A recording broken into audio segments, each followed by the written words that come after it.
Hey everybody, I'm Senator Slotkin, coming back with our little intel brief that we do every week where we cover one economic issue, one security issue, and one democracy issue.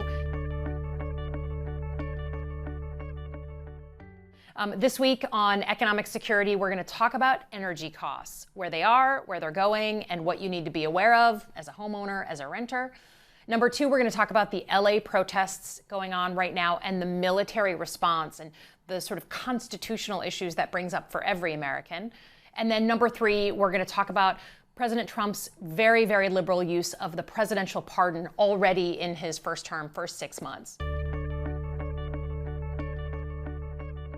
So first on energy costs, I think it's important to understand that every American right now is paying a pretty high price for energy, but we're going to be paying higher and higher prices potentially into the future.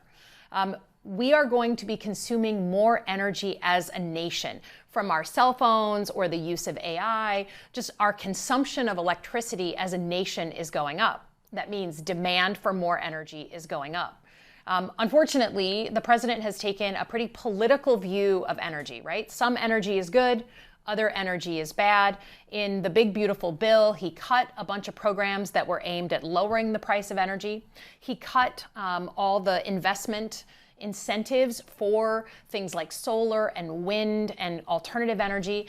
I think honestly, as a national security person, I'll just tell you, we should take an all of the above approach to energy. We want all of it. Yes, the old stuff, but also the new stuff and some stuff that's just being developed. We as a nation are going to need more energy. So we shouldn't be cutting off our legs because certain types of energy is bad or good. And that means that energy is just going to go up in cost, right? If there's a demand growing and not enough supply and we're cutting off our legs with alternative energy like solar and wind, it's just a natural market thing that we're going to pay more. So watch your energy bills. And I would say pushing back on that is important.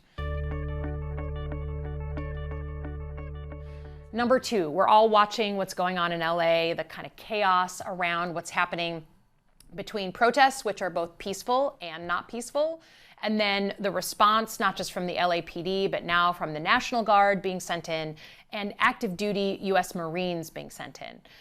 Why is this a big deal? First of all, use of force in America by the uniformed military should be a last resort, not a first resort, right? I think the president has been very clear that he sent in uniformed military very early in this conflict and against the will of the LAPD, the guys with the guns on the streets, and then, of course, the governor of the state. We have not sent in uniformed military to enforce laws in any state in the country against the will of a governor since President Lyndon Johnson sent in uniformed guardsmen to desegregate the schools in the southern United States. So it's been a long time since any president has done that.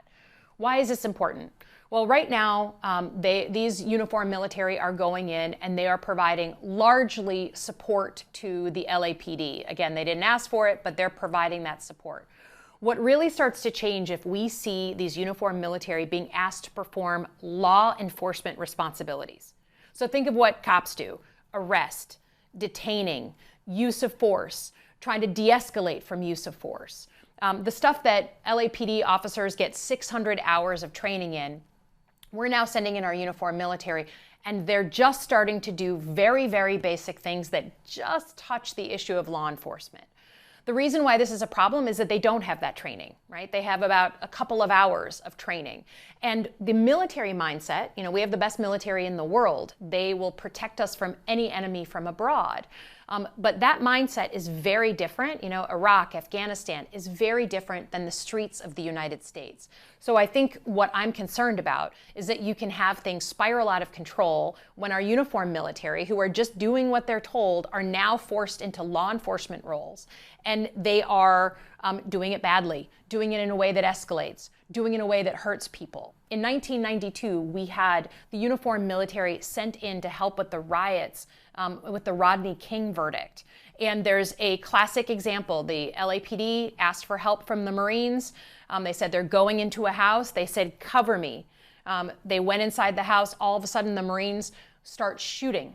And the LAPD came out and said, "What are you doing? What are you doing? We said, cover me, don't shoot." And the Marines said, "Oh, well, in our training, cover me means laying down, covering fire," right? So it's just a difference in vocabulary and in training that A, makes things more dangerous on the ground, and B, taints the view of the military, right? Now American citizens are looking at the military, fearing them, thinking that they're coming down on one side of a political debate. So what's going on has ramifications across the country, especially since the president has said, this is not about California. I can send in uniformed military to any state, including mine, even if the governor doesn't agree.